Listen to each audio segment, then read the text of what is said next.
I think one of the interesting things about why we were so interested in being involved with the project is because it represents a significant opportunity to regenerate a fairly important part of London, which lies right on the edge of the city and right at the nexus of a vibrant residential community. And for us, that is quite a nice opportunity to be part of that, recognizing, of course, the needs that London will have in the future and what this development therefore needs to create in order to accommodate, a new part of the City of London.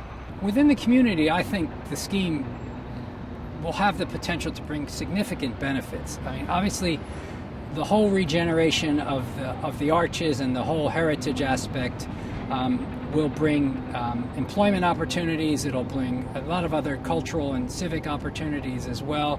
The creation of a whole series of public spaces, the park and all the other public spaces will bring recreational areas. It'll bring areas for social activities to take place. It'll help with the identity of the area, and it'll contribute to the identity of the area. Having housing and having other types of uses, having employment uses in the office space, having office space that's for startup companies and other things like that will also benefit the community. And I think generally in a wider regeneration area and contributing to the area longevity as a vital part of London, this is a positive thing. One of the reasons for building tall is because we're actually using the land that we have in quite an intelligent way.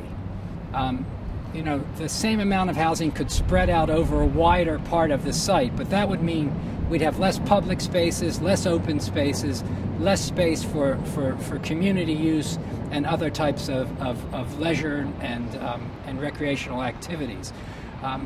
The site is also built on a major piece of London's infrastructure, the rail lines.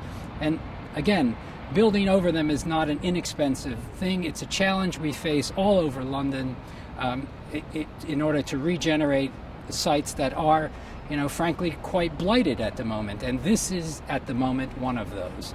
So building wisely, building intelligently from a sustainability point of view and from a land utilization point of view, all points to building a form of building that's somewhat taller than what we're used to in Londoners, as Londoners. And in the backdrop to me are commercial buildings that have done that.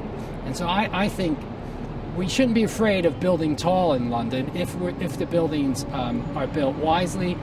These are buildings that are tall, but they're of a very elegant, small proportion. They're going to look beautiful on the skyline.